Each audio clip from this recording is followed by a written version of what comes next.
It means you can take your shot quickly and accurately without ever having to expose yourself.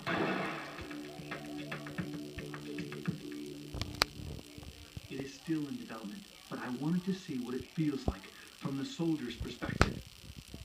Does the concept give me a significant advantage? This is it. You are good to go. All right. Time to go have a little fun.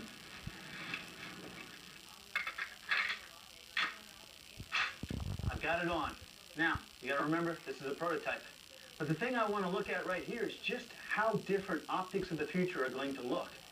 Knowing that we have digital technology, I'm able to fire this now from the hip. I know it's kind of Hollywood, but you can see very easily.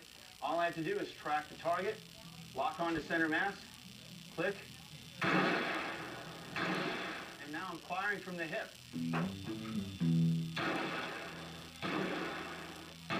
As you can see, no matter what way I'm holding the weapon, I still have an image in front of my eye that stays exactly the same. So, no matter what type of cover I'm behind, if I can get my weapon up and the barrel pointed downrange, I can now deliver accurate firepower safely. Stays the same. That's it. Center mass. One of the things that's going to take some getting used to is just the way you focus on a target, and the fact that I will probably start getting used to using all my fingers to pull the trigger. To me, the most exciting thing is just to be able to see the reaction of the users. Bob Lieberman is President and Chief Technical Officer for Intelligent Optical Systems. As we move forward in this project, when we get this out in the field and get more user feedback, we'll be able to add new features. Once you've got the processing power on board and you're capturing the image, there's all kinds of things you can do with it. Features such as automated sighting in. In other words, you could point the weapon downrange, fire a round, the system would automatically see where the round hit and zero you in with one shot. We think that could be very useful. You think that's actually going to happen? I think that can be done. Wow. The aim finder won't help a sharpshooter or a sniper. It's designed to help the soldier in close quarter combat, moving house to house, where a deadly threat can be around the next corner. What I have here is a standard M16. Now, when you're talking about close quarter combat, you're talking about tight spaces, confined spaces, you have to expose yourself in ways you're not normally used to, or definitely wouldn't want to. So to handle a situation like this, I would have to cut the corner. Most likely I have to switch to my left shoulder. But at some point I would have to rely on a buddy to cover the other side.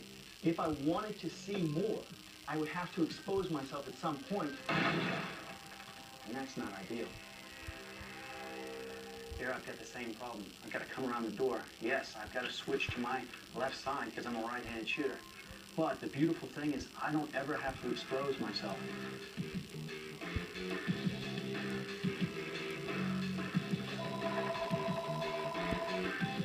Now I can cut the corner just using the sight. I can actually bring the weapon all the way over there, just focus, and I actually see the target, no problem.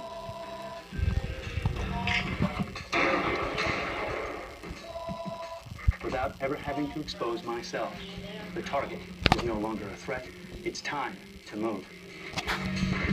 To truly be called a future weapon, you have to be able to do at least one of three very important things.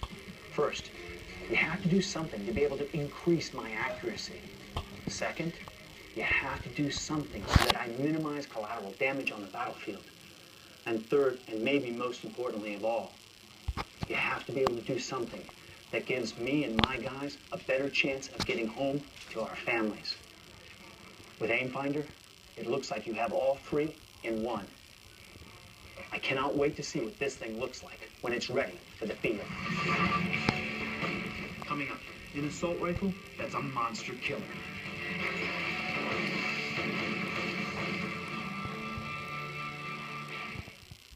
Double lives.